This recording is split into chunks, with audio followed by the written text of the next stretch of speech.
வாழ்க்கையில ரொம்ப கஷ்டப்படுறீங்களா? அப்ப நான் இந்த கதை உங்களுக்கு தான். ஃபுல்லா பாருங்க.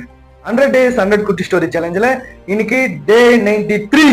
1970 கும்பகோணத்துல அரவிந்த் சாமி பிறக்கிறாரு. என்னதான் இவங்க அப்பா ஆல்ரெடி பெரிய பிசினஸ் மேனா இருந்தாலும் பையனுக்கு வெறும் 5 ரூபாய் பாக்கெட் மணி கொடுத்து ஸ்கூலுக்கு பஸ்ல தான் போக வச்சாரு. காலேஜ் படிக்கும்போது இவரோட பர்சனல் எக்ஸ்பீரியன்ஸ்க்காக மாடலிங் ட்ரை பண்றாரு. அப்போ நடிச்ச ஒரு அட்வர்டைஸ்மெண்ட் பார்த்துட்டு டைரக்டர் மணிரத்னம் தளபதி படத்துக்கு செலக்ட் பண்றாரு. அதுக்கப்புறமா கிடைச்ச சில படம் வாய்ப்புகளையும் கரெக்டா யூஸ் பண்ணிக்கிறாரு. எல்லாமே நல்லா தான் போயிட்டு இருந்துச்சு. பட் ஒரு நாள் இவருக்கு 23 வயசுல அவங்க அம்மா இறந்து போறாங்க. அதே வருஷத்துல அவங்க அப்பாவும் இறந்து போறாரு. இப்போ மனசு உடைஞ்சு லைஃப்ல அடுத்து என்ன பண்ண போறதுன்னு தெரியாம 2005 பெரிய ஆக்சிடென்ட் சந்திக்கிறாரு. Final corner severe injury. அதுக்காக பல வருடங்கள் ட்ரீட்மெண்ட் எடுத்து வந்தா இவரோட வைஃப் டிவோர்ஸ் பண்றாங்க. இப்படி தொடர்ந்து அடி மேல விழுந்துட்டே இருந்துச்சு. அப்பதான் டைரக்டர் மணிரத்னம் இவரை மோட்டிவேட் பண்ணி கடல் படத்துல நடிக்க வச்சாரு. அதுக்கப்புறமா மோகன் தனி ஒருவன் படங்கள நடிச்சு திரும்பவும் கம்பேக் கொடுத்தாரு. அதே சமயத்துல டேலண்ட் மேக்ஸிமஸ் ஒரு பிசினஸ் நடத்தி வந்தாரு. அண்ட் இன்னைக்கு ஆக்டர் மட்டும் இல்லாம அவரோட பிசினஸ்ல 3300 crores ரெடி பண்ணதா சொல்றாங்க. இவரோட கதையில வந்த மாதிரி தாங்க நீங்க உங்களோட லைஃப்ல நிறைய கஷ்டங்களை ஃபேஸ் பண்றீங்களா? பின்னாடி உங்களுக்காக பெரிய வெற்றி காத்துட்டு இருக்கு. இதை என்னைக்குமே மறந்துடாதீங்க.